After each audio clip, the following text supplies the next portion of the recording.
Salut tout le monde, c'est Antoine et bienvenue dans cette nouvelle vidéo, la première de l'année 2022. Donc avant tout, bonne année à tous, bonne santé. J'arrive vraiment en retard, on est déjà en février, mais on va reprendre tranquillement les vidéos sur la chaîne. Donc aujourd'hui, on se retrouve pour une ouverture, encore une fois, avec la bataille du chaos. Une extension qui est attendue, qui est assez attendue par beaucoup de fans, puisqu'on va retrouver du support Bluewise et Magicien Sombre. Franchement, ça me hype bien de découvrir tout ça avec vous. C'est une display que j'ai récupérée à la preview et donc je l'ouvre à l'occasion de la sortie. Aujourd'hui, tout simplement, le jeudi. Et je l'ai récupérée chez mon partenaire Geek Kingdom. Vous la retrouvez à 79,90 € sur leur site. Elle est vraiment super jolie, vraiment sympathique. Et donc du coup voilà, j'ai juste hâte de l'ouvrir avec vous. Je vous parlais de la preview. En preview, j'ai pu récupérer ce petit Field Center, voilà, avec la même illustration que la display. Donc ça c'est aussi super cool. Je suis content de l'avoir récupéré. Derrière il est comme ça. Donc voilà, sans plus tarder, du coup on va ouvrir cette display, let's go. Et donc on est parti avec cette display, la bataille du chaos. Dites-moi ce que vous en pensez dans les commentaires, mais je la trouve vraiment super belle avec ce côté très sombre, noir en finition. Je crois pas qu'ils aient fait souvent ce genre de display là. Vraiment superbe avec juste devant le maître du chaos et que j'ai topé à la preview. Donc si on la chope pas ici, c'est une ultra. Je vous la montrerai. Des batailles intemporelles, justement, très nostalgiques avec du support Dark Magician et Bluewise. À l'intérieur, on a du Swordful également dans la continuité de Burst of Destiny. On a du Ice Jade aussi. On va retrouver du Kuribo. Voilà, tout un tas de cartes sympas avec, je trouve, pas mal de mix entre du compétitif et du compétitif, mais un peu plus axé fun, comme notamment le Magicien Sombre. Donc voilà, je remercie mon partenaire aussi pour la preview. C'était une preview vraiment sympathique. J'ai fini avec une défaite et 3 victoires, mais en preview, il faut viser full win avec 4 wins et du coup on peut s'en sortir avec le tapis. Donc je décèle ça avec vous. Et donc j'allais oublier, j'ai un petit cadeau pour vous pour commencer l'année. J'ai récupéré 2 Field Center à la preview, donc un pour moi, et en fait j'ai sponsorisé un dueliste. En gros, je l'ai payé son paf, tout ce qu'il a top, tout ce qu'il gagnait c'était pour moi. Du coup lui était content, pouvait jouer. Donc du coup je vais vous en faire gagner un, tout simplement. Commentez la vidéo et je choisirai un des commentaires au pif et je vous l'enverrai tout simplement, on prendra contact. On va commencer avec la moitié droite de la display. Et ce que je vais faire, c'est que je vais garder un booster scellé pour la collecte. Et voilà, on est parti. Ça commence trop à l'arrache. Relique blanche de Dogmatika. On va baisser un petit peu la caméra. C'est un magicien rituel avec 500 d'attaque, 2500 de défense. Nouveau support pour Dogmatika. On a encore du support Dogmatika, donc ça fait plaisir. Il me semble que c'est la petite Ecclesia qui est devant. Vous pouvez invoquer rituellement cette carte avec Dogmati Kamacabre, ouais, c'est ça. Si cette carte est invoquée rituellement, vous pouvez cibler 2 monstres face recto sur le terrain. Faites gagner à un de ces monstres une attaque égale à l'attaque de l'autre monstre. Le monstre Dogmatika de minimum niveau 8 que vous contrôlez ne peut pas être détruit au combat. Si un ou plusieurs monstres sont invoqués spécialement depuis l'extra deck de votre adversaire, sauf durant la damage step, vous pouvez regarder l'extra deck de votre adversaire et envoyez-en un monstre au cimetière. Ok, petite super pour commencer. J'ai complètement zappé les communes. Ce qu'on va faire, c'est que pour les prochains boosters, je vais essayer de ne pas les oublier.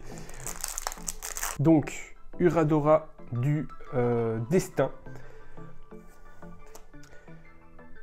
Oni Bimaru, le balayeur d'âme. Très joué, très facile à jouer en preview. Il fallait 2 monstres de niveau 2. Donc elle était plutôt sympa pour gérer les monstres adverses. C'était une bonne carte en preview. Nouveau du monde transparent. Epsilon, le guerrier magnétique, qui mine de rien était pas mauvais en preview parce que 1300, 1500, je peux vous dire qu'en preview, c'était pas dégueu. Il y avait beaucoup de monstres avec 1000 d'attaque, 1000 de défense. Et on a une super rare qui est pour le coup hyper sympa, la Magifie Libromancienne. Ok, que j'ai pas du coup vu pendant la preview. C'est une petite magicienne niveau 4 avec 2100 de défense. Celle-ci elle aurait été vraiment très très forte pendant la preview. L'intrusion imprudente. Pendant la preview aussi, ça c'était une piège qui se jouait. Le gros attirant du tonnerre, je l'avais aussi eu mutant. Et l'absel de la force S. On a des cartes force S aussi. Demoiselle d'érable, une synchro elfe. Alerte Dinomorphia.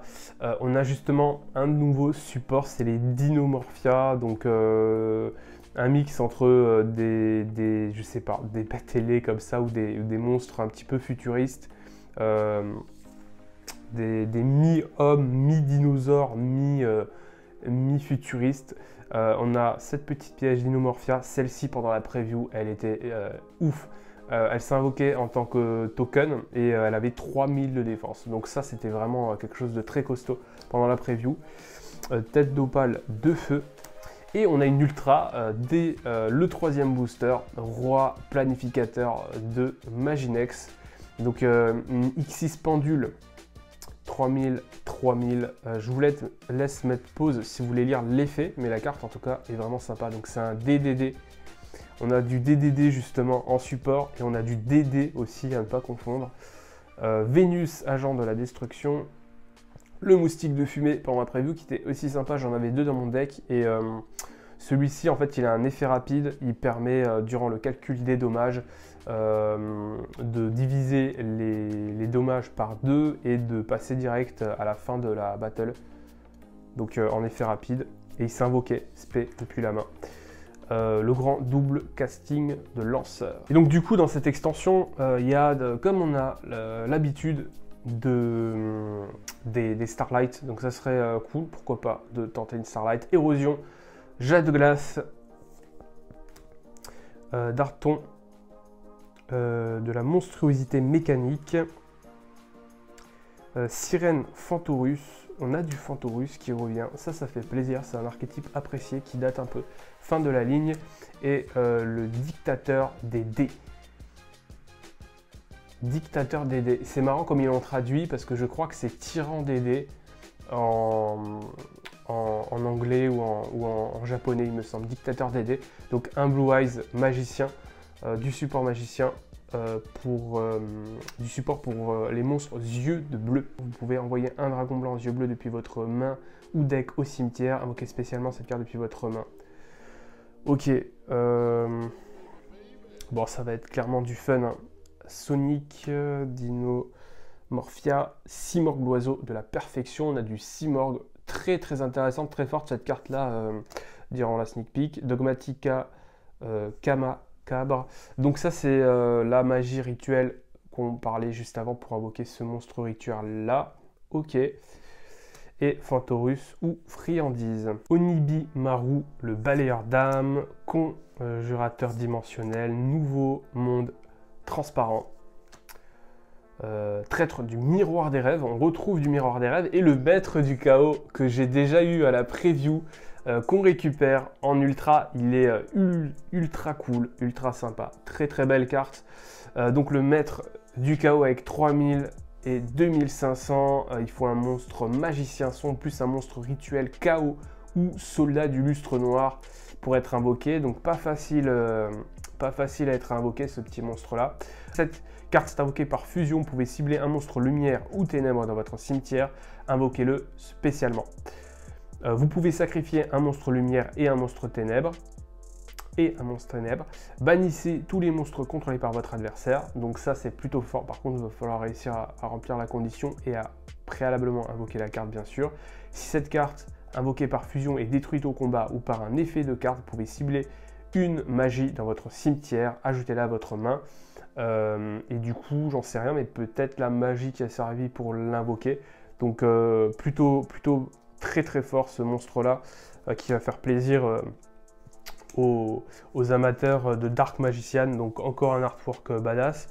Et je trouve c'est cool parce que les magiciens sombres n'ont pas toujours ce beau 3000 d'attaque qui rivalise avec les Blue Eyes. Sirène Fantorus, DDD chasseur de tête, ok, tir Fantorus. Et la fusion ultime en magie, jeu rapide qui va permettre d'invoquer par fusion un monstre fusion depuis l'extra deck qui mentionne Dragon Blanc aux yeux bleus. Voici l'un des nouveaux supports Dragon Blanc aux yeux bleus ou Dragon Ultime aux yeux bleus comme matériel en mélangeant les matériels fusion listés sur celui-ci depuis votre main, terrain et ou cimetière dans le deck. Puis vous pouvez détruire un nombre de cartes face recto contrôlées par votre adversaire inférieur ou égal au nombre de Dragon Blanc aux yeux bleus et Dragon Ultime aux yeux bleus utilisés depuis le terrain comme matériel. Elle est vraiment pas mal, elle va faciliter l'invocation des gros monstres parce qu'elle demande des matériels de la main, terrain et ou cimetière. Donc elle est vraiment très très cool. Ça va être une bonne super support pour le deck Blue Eyes. En vrai, je suis vraiment surpris et c'est cool que ce soit une super. Hacker Fou, pendant la preview, il était assez fort. En fait, on l'invoquait et à la end phase, il a un effet, tu peux le bannir ou l'envoyer au cimetière, je sais plus, ou le sacrifier. Ah non, vous pouvez bannir cette carte que vous contrôlez et prenez le contrôle d'un monstre contrôlé par l'adversaire avec la plus faible attaque. Donc ça, c'était cool. Tu prenais un monstre en mode renoncé. Le petit monstre là aussi, l'espèce de Kuribo, le Piecéphila brillant, il a 2000 de def et il est non destructible au combat. Donc pendant la preview, il était aussi cool à avoir et à jouer. Sanri, Vigne Argentée. Et le DD Griffon en super rare, donc un monstre pendule que j'avais eu pendant la preview aussi. Et donc c'est un DD et pas un DDD. Donc ça c'est une petite nuance, il faut se méfier. Parce que parfois il y a des effets qui concernent que les DDD. Et donc il y avait beaucoup de monstres un peu comme ça dans la preview et du coup dans l'extension de manière générale avec des 1000 d'attaque. Donc fallait faire attention du coup et... Ce qui était marrant, c'est qu'on se contentait pour certains de monstres avec 1000 d'attaque. J'ai l'impression qu'on jouait en mode extension LDDF de l'époque. Alerte Dinomorphia. Donc là, on commence à avoir des doubles. Disciple du marqué, magie continue. Toujours très sympa dans la continuité du lore et tout. C'est une commune, je ne sais pas si elle va être intéressante à jouer. Le petit bête nordique, effectivement, du support bête nordique. Donc je pense qu'ils ont profité de cette extension-là pour éditer pas mal de supports pour des vieux archétypes qui sont connus et qui sont très appréciés. Donc pour le moment, on n'a pas topé de secrets encore. Donc reste à découvrir les secrets. Version Dinomorphia, la piège, la counter trap pour Dinomorphia. Archétype plutôt sympathique, franchement, ça vaut le coup qu'on s'y intéresse. Dites-moi d'ailleurs dans les commentaires si vous avez testé Dinomorphia justement sur Master Duel. Master Duel d'ailleurs, franchement moi j'aime beaucoup de jeux de cartes en physique, du coup ça m'a pas forcément hype, mais beaucoup jouent au nouveau jeu Master Duel. J'en parlerai peut-être dans une prochaine vidéo. De ma hype générale sur Yugi qui est un petit peu descendu vu que j'y jouais plus entre Noël et tout. Berceau Union de la Cénote Jade Glace, la magie de terrain Jade Glace. Dernier booster de la pile de droite, sachant que j'en ai mis un de côté pour le sceller. Et on a une ultra à la radiation Ursarctique, donc nouveau support pour Ursarctique. Donc la magie continue en ultra et donc c'est notre deuxième ultra rare. Ça va être assez tendu là de récupérer tout dans la pile de gauche. Il reste du coup 12 boosters. Cette pile de gauche, je vous avoue que je vais ouvrir un petit peu à l'arrache. On a une ultra, on a une secret. La vampire zombie, elle est très stylée, elle est super belle. Donc c'est un zombie X6 qui va nécessiter 2 monstres de niveau 8, 3000 d'attaque, 2800 de défense. Il y a beaucoup de personnes dans la communauté qui kiffent tout ce qui est zombie. Et je me demande si la carte, elle va être jouée et tout. Je vous propose de lire un petit peu avec vous tranquillement l'effet de cette superbe carte vampire zombie. Si vous utilisez un ou plusieurs monstres avec un niveau dont le propriétaire est votre adversaire, pour l'invocation X6 de cette carte, traitez-le comme niveau 8. Si vous utilisez un plusieurs monstres avec un niveau dont le propriétaire est votre adversaire, on peut utiliser un monstre de l'adversaire niveau de propriétaire. Traitez-les comme niveau 8. Aucun joueur ne peut cibler cette carte avec des effets de monstres invoqués spécialement. Ok, donc elle va se défendre, sauf ceux invoqués spécialement depuis le cimetière. Ok, assez subtil. Vous pouvez détacher un matériel de cette carte. Chaque joueur envoie les 4 cartes du dessus de son deck au cimetière. Puis si les monstres ont été envoyés à l'un des 2 cimetières par cet effet, vous pouvez invoquer spécialement un de ces monstres sur votre terrain. Très intéressante comme carte, honnêtement. Elle est cool. Elle sort un petit peu de ce qu'on a l'habitude d'avoir. Et c'est vraiment dans le délire des decks zombies, c'est-à-dire qui jouent avec le cimetière. Et je suis content de l'avoir récupéré. Cette carte-là, honnêtement, très très cool. Dites-moi dans les commentaires ce que vous en pensez. Carte zombie, vraiment cool. Hein. Deck zombie qui surprend souvent dans les tournois. Qui est toujours un petit peu joué. Soldat de la dimension des ténèbres. Ok, et il est assez sympa aussi, assez stylé cette petite synchro. Synchro 5. Je prendrai le temps de lire son effet plus tard. Et on a un nouveau support Blue Eyes. Ça c'est cool, vision avec des yeux de bleu, super rare, donc ça va être quelque chose d'accessible. Magie continue lorsque vous activez cette carte, vous pouvez révéler un dragon blanc aux yeux bleus dans votre main, invoquer spécialement un monstre depuis votre main, ok. Invoque spé gratuit, une fois partout vous pouvez cibler un monstre face recto que vous contrôlez, renvoyez le monstre face recto à la main, puis vous pouvez appliquer l'effet suivant selon le nom d'origine de la carte envoyée à la main. Dragon blanc aux yeux bleus, invoquer spécialement un monstre depuis votre main, ok, on réinvoque. Donc ça va être cool, ça va bien spam les invocations spéciales et ça va être du spécifique pour du Blue Eyes. Donc le deck normalement ne devrait pas être trop touché par les banlists, comme c'était le cas avec Dragon Link, puisqu'on utilisait dernièrement du Dragon Link pour invoquer du Blue Eyes. Donc là c'est cool. Autre, invoquer spécialement aux yeux bleus depuis votre main. Ok, vraiment super cool cette carte. Une super que j'avais eue pendant la preview, c'est le contrat des ténèbres avec licence de brevet.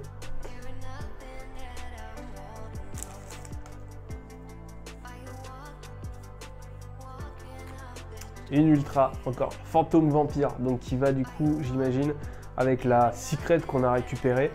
Donc la fantôme vampire niveau 3500, 0 zombie, cette carte. Si cette carte est invoquée, normalement, vous pouvez envoyer une carte vampire depuis votre main ou terrain face recto au cimetière, ajouter un monstre vampire de minimum niveau 4 depuis votre deck à votre main. Et si vous le faites, envoyez un monstre vampire de max niveau 2 depuis votre deck au cimetière durant la main phase. Effet rapide, vous pouvez bannir cette carte depuis votre cimetière, payer 500 life points. Immédiatement après la résolution de cet effet, invoquez normalement un monstre vampire. Ok, bah du coup, elle va bien faire tourner le deck vampire. Dites-moi d'ailleurs, est-ce que vous jouez des decks vampires? Le dictateur des dés qu'on a déjà eu. Alors, on a notre quota d'ultra et on a encore potentiellement une secret. Là, il reste 4 boosters dans la boîte, sans compter celui que j'ai entre les mains. Du coup, on va chercher une secret, le Stilbergia Dino Morphia, la petite fusion avec 2500 de défense, 0 d'attaque, 2 monstres Dino Morphia de noms différents. Donc c'est des dinosaures mais un petit peu futuristes. Hein. Je commence à m'inquiéter, je me demande si le booster que j'ai mis de côté, c'est pas celui qui a la secret. Par le secret, la secret arrive, la Cosmo Chlore, Jade de glace, vraiment sympa, 1500, 3000, la secret qui tombe. Donc on a eu normalement le quota, il reste 3 boosters juste ici.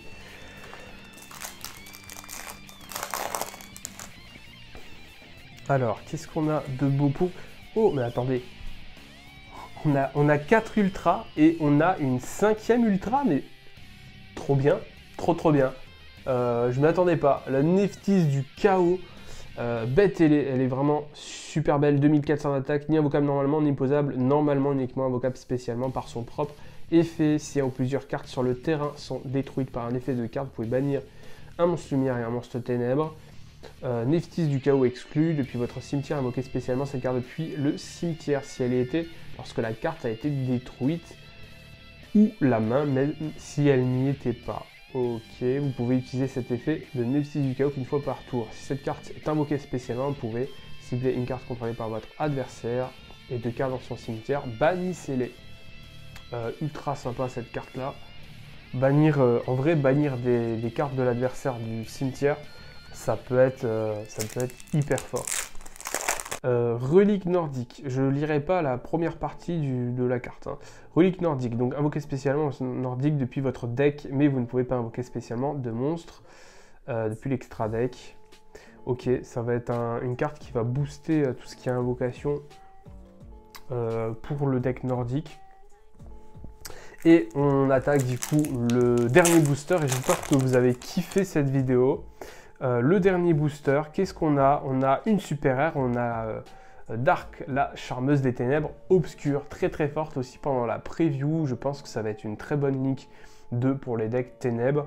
Elle va être plus intéressante que les autres jusqu'à présent, puisqu'il y a beaucoup de decks qui jouent avec des ténèbres. Donc vraiment très très bon drop. Et je suis très content, on a récupéré du coup 5 ultra rares pour cette vidéo. Notre quota avec les 2 secrets, ça c'est plutôt cool. Et du coup, je vais juste, avant de vous quitter, vous montrer vite fait ce que j'ai eu pendant la preview. Donc j'ai payé un paf à un ami à la boutique et du coup, il m'a récupéré quelques cartes. Alors moi du coup, j'ai eu le maître du chaos de mon côté, donc ça sera ma deuxième. J'ai eu ces super rares là, celle-là on l'a pas eu ensemble aujourd'hui. J'ai eu le Magikuribo qu'on n'a pas vu non plus aujourd'hui ensemble. Le Dédé Griffon, la Cosmoclore Jade Glace, du coup ça m'en fait 2, je vais pouvoir en vendre une. Et il a eu 2 secrets sur ces 5 boosters, Domaine d'Inomorphia en secret. Et après celle-ci je crois qu'on les a déjà eu. Le rétroactif de la Force Asli, par contre on l'a pas vu aujourd'hui en vidéo. Donc voilà, très content de vous avoir partagé un petit peu tout ça, content de reprendre un petit peu sur la chaîne. Je sais que pour beaucoup la hype est descendue, moi beaucoup, j'ai la hype qui est pas mal descendue, mais par contre niveau collection, j'ai toujours pas mal de choses à vous montrer et je vous les montrerai dans les prochaines vidéos. C'était Antoine, n'hésitez pas à mettre un petit like si vous avez aimé la vidéo, n'hésitez pas à vous abonner, c'est pas déjà fait et je vous dis à la prochaine pour une nouvelle vidéo. Ciao tout le monde.